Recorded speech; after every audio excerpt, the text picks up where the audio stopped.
Welcome to online class of Government Haji Muhammad Mohsin College, Chattogram. Dear student, Assalamu alaikum. Hope you are well and safe. You are maintaining all the safety measurements declared by the government. You are washing your hands if you touch any metallic objects or any dirt, and if you go out, you are wearing your mask. I hope you should maintain all these things. Today, we'll read from English first paper text, English for today, Unit 3, Lesson 2, Dream Poems. There are two short poems from different parts of the world. One is from England and another is from America. I am Muhammad Muntasir Murshad, lecturer, Department of English, will be with you in this session. First, we have to know what is dream. A dream can include any of the images, thoughts and emotions that are experienced during sleep. What we the sudden image that we experienced in our during our sleep, sudden emotional sad things or sweet things that we experience during our sleep is called dream. Sigmund Freud, a psychologist, famous psychologist, his theory of dreams suggests that dreams are a representation of subconscious desires, thoughts and motivations. Subconscious desires, we have when we are awake, when we are conscious, we think for something, we have some ambitions. These are conscious desire. We want to do with our conscious mind.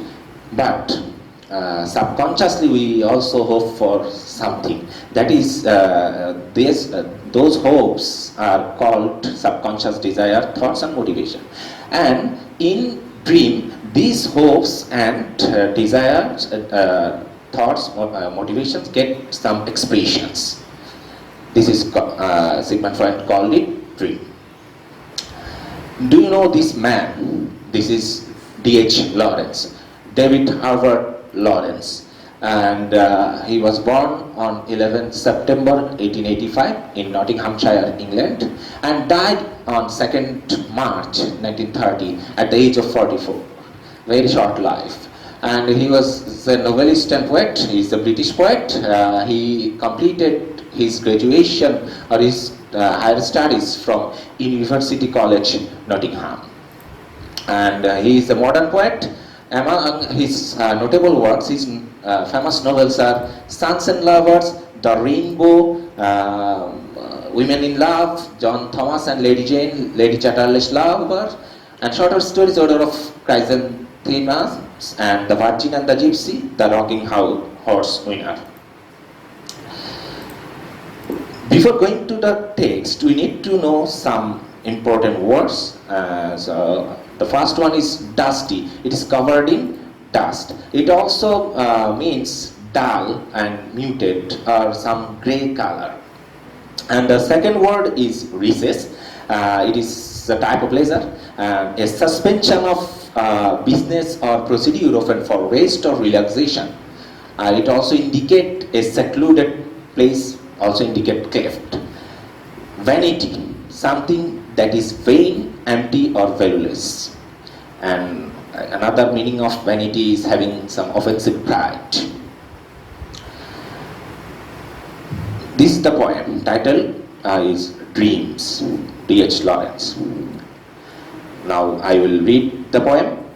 All people dream, but not equally. Those who dream by night, in the dusty recesses of their mind, wake in the morning to find that it was vanity. In this first stanza, the first line is saying that all people dream. So everybody everybody sees dream, but the poet is saying that dreams are not equal. A dream varies from man to man.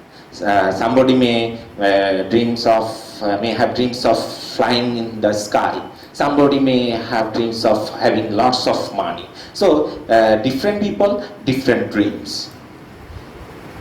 Those who dream, the second line is, those who dream by night, those who dream by night in the dusty recesses of their mind, wake in the morning to find that it was vanity. So, here is indicating the people who dreams at night. In the night we sleep usually, and this sleep is for our relaxation, our leisure. It refreshes our mind. And because in the day we all work hard, we have become tired. It is the general features of human being. And at night we get some rest, and sleep comes as a relaxation. In the sleep, when as it is for our relaxation, in the dusk, when we are sleep, we go to sleep with the tired mind, we see dreams. The people at night see dreams, and it happens subconsciously.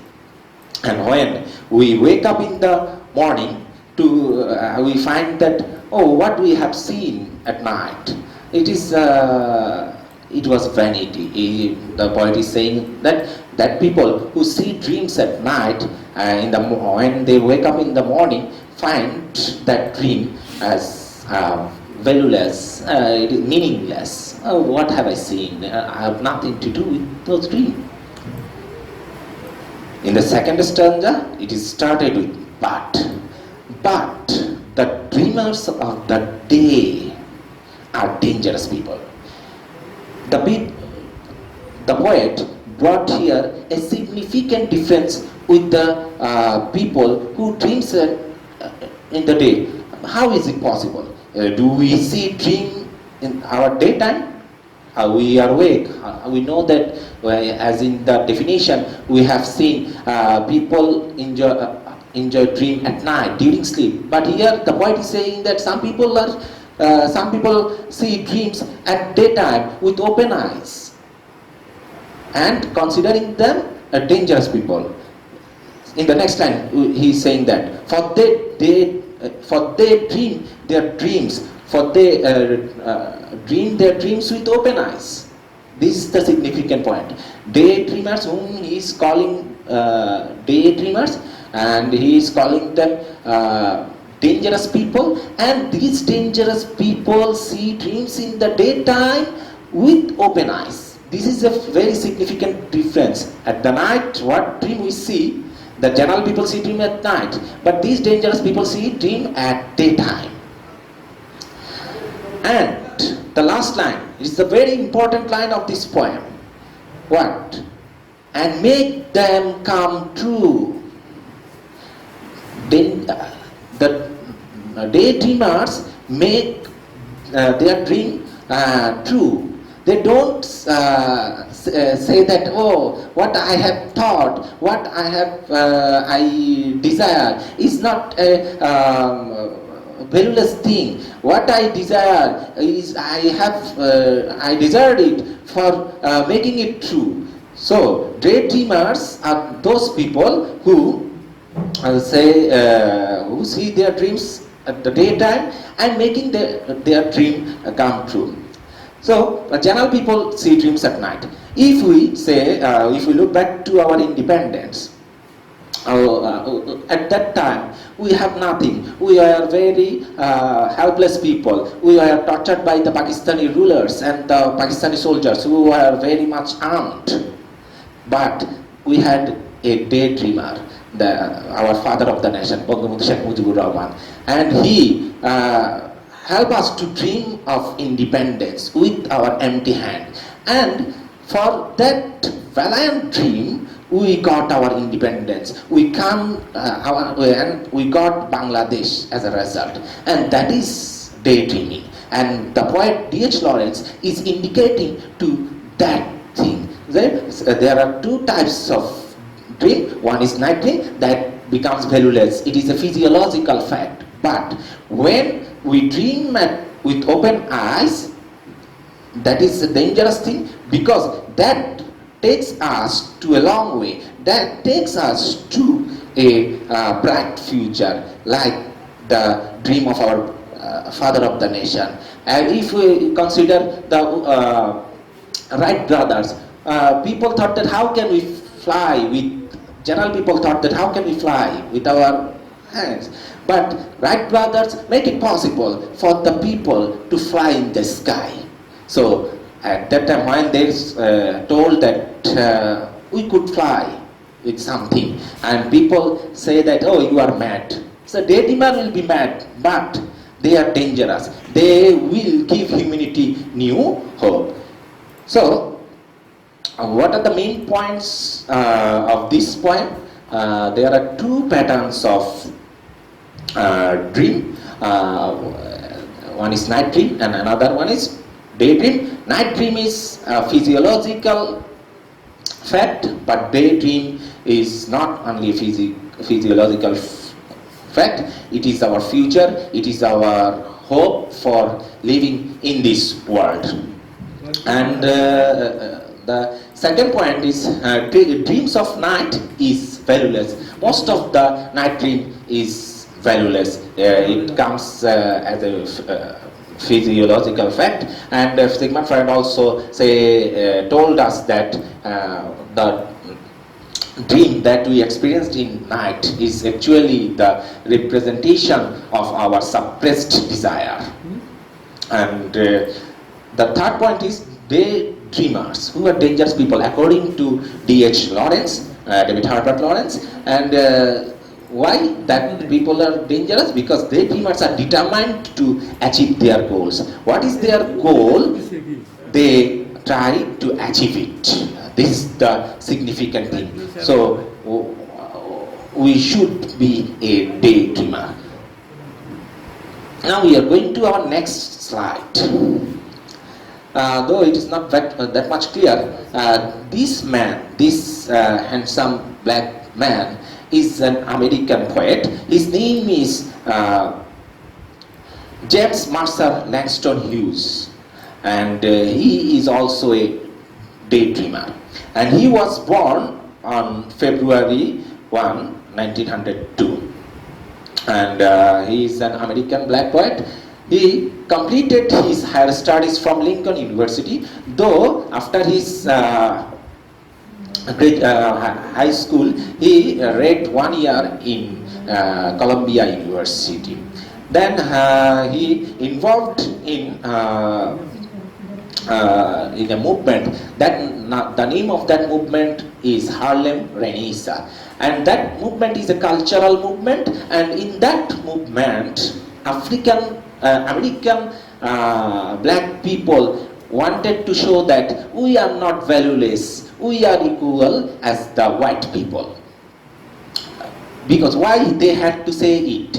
Because in America, in 1920, 1930s, still now, there was racism in America. A racial difference is... So dear students, James Mercer Langston Hughes was born on February 1, 1902, as I told earlier, and he completed his higher studies from Lincoln University. After his high school, he passed 1 year in Columbia University. And then he moved to Washington DC and did various things. And after 3 years, he completed his graduation from Lincoln University. His first book of poetry, The Weary Blues, and it was published by Alfred A. Knopf in 1926. And in 1930, his first novel, Not Without Laughter, which was published in 1930 and won the Harmon Gold Medal for Literature. He is told the father of jazz poetry, and we have heard about the jazz music, blues music, and this the creation of American black people in America. And it was the result of a movement which is called Harlem Renaissance. That Harlem Renaissance is you know the meaning of Renaissance. Renaissance means rebirth. So that Harlem Renaissance is the rebirth of the African black people who are American, who are living in America, Caribbean black people who are living in America, and whose forefathers are slaves of the white people. And that in the independent America, those black people, the sons of slaves, or normal black people, are being deprived by the white people from the social structure in the regular social pattern. And it is also told that they are dull-headed. To prove that black people are not dull-headed, Langston Hughes and his fellow colleagues started the movement Harlem Renaissance. And in that Renaissance, they created music like jazz music and blues music, lots of poetry, prose, novels, and the very blues and Not Without Laughter. These are the creation of that movement. And one of the famous poem of Langston is I Do. I Do, in that poem he's told that he to sing America. And that is to say that we, the black people, are also the part of America, so we should not be deprived of social rights and other things. We should not be thought an insignificant human being. And he died in New York in 1967. So this is the poem. This also have the same title as D.N. Lawrence's one, and that the heading of the poem is Dreams. And the first line is that hold fast to dreams. It is a request to humanity. It is a request to people. It is a request to all human beings that, oh people, hold fast to your dreams. Hold fast is, the phrase means stick to something, to your principles, to stick to your, to adhere to your principles, your belief. Okay, and what you believe, you have to believe it firmly. This is the thing. So, what Langston is saying that what you dream, you have to believe it your firmly. Here, dream is not only the physical thing, physiological thing. It is not only the psychological thing. It is your ambition, your goals, what your purpose of life. If you have a purpose of life, you have to hold it tight. That is the meaning of the first sentence. In the second line, he is saying that, for if dreams die, how can dream die?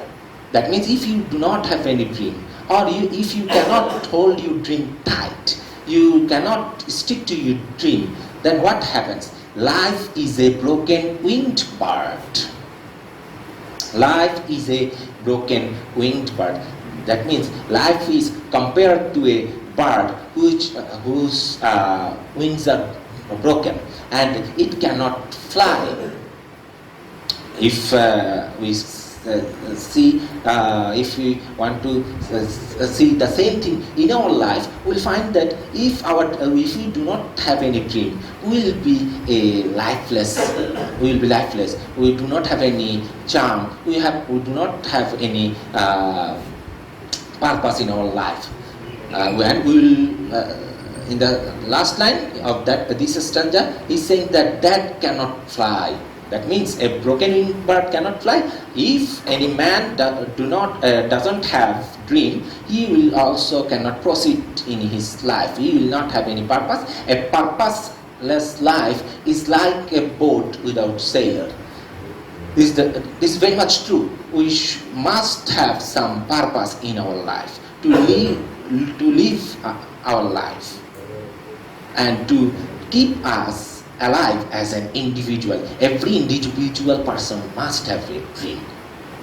In the second stanza, he started the poem again with the line, like the first line of the poem, hold fast to dreams. He is requesting again, you have to hold your dream tightly, firmly. because it is very urgent, it is very necessary. Okay. For when dreams go, if your dreams go away, if you lost your dream, if you do not have any dream, then what happens? Life is a barren field. Do you know what is barren field? A barren field is a place where nothing green grows. No tree, no plants grows. We know about the Sahara Desert, we know about the Antarctica. Antarctica is a cold desert, and Sahara is a hot desert. And those there you will not get sign of life like Bangladesh, like India, like America, where lots of people live, lots of tree grows, like Amazon, where Amazon is full of life, full of greens. But when we go to Antarctica, we find ourselves in a vacant place, in an empty place, where we do not get any sign of green trees. So, a parent, if we do not have dream, if a man doesn't have any dream, doesn't have any purpose in his life will be a barren field. His life will be unproductive and will not be fruitful. And in the last line, the poet is saying that how is that barren field? It is frozen with snow. Your life without dream will be Antarctica, where everything is frozen, covered with snow. Everything. This is the important thing he mentioned in his poem, that to live our life we have to control, we must have an ambition, we must have a purpose in our life. So, meaning of the some important word of phrase: hold fast, continue to believe in or adhere to an idea or principle. And broken wing bird, what I have said, a bird which cannot fly because of its wings are broken. This picture is a picture of a sweet bird which is walking, trying to fly, but it cannot fly because its wings are in bandage. And barren means unproductive and unfruitful. And the word frozen, it means consumed by cold, turned into ice, covered with ice. In this poem, Dreams, Langston Hughes used a literary device which is named metaphor. What is metaphor? A metaphor is a figures of speech. Figures of speech is necessary to make your writing beautiful and to make your writing very worthy. And what is the definition we see here? A metaphor is a figure of speech that makes an implicit, implied or hidden comparison between two things that are unrelated but which share some common characteristics. So, metaphor is a comparison. It is a comparison between two things that are unrelated, that do not have any connection, but they have some characteristics, common characteristics. Say, if we say that Sher-e-Bangla, Fazlul Haq was the tiger of Bengal. If we say we use Sher-e-Bangla, here he is compared to tiger of Bengal. Fazlul Haq, our honorable leader, is compared to a tiger. So Sher-e-Bangla, Fazlul Haq is the tiger of Bengal. It is metaphor. If we say Sher-e-Bangla, Fazlul Haq is as strong as a tiger or is as like as a tiger, then it is simile. But when we say indirectly that Sher-e-Bangla, Fazlul Haq is the tiger of Bengal, then it is called metaphor. So again I am repeating the definition. A metaphor is a figure of speech that makes an implicit, implied or hidden comparison. Implicit means indirect, and Implied also have the same meaning, and another thing is hidden, which is a secret comparison between two things that are unrelated but which share some common characteristics. And two metaphors used in this poem are life is a broken winged bird that cannot fly, and life is a barren field frozen with ice. Frozen with snow, sorry. So, in the first sentence, life is compared to broken winged bird, and a dreamless life is compared to a broken winged bird, and in the second sentence, dreamless life is compared to a barren field. So, what are the main points of this poem? That is, we must have dream. Dream is significant in our life. Significance of dream in our life.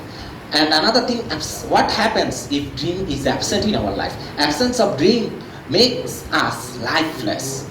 We'll live physically, but we'll be destroyed mentally. That is the important point.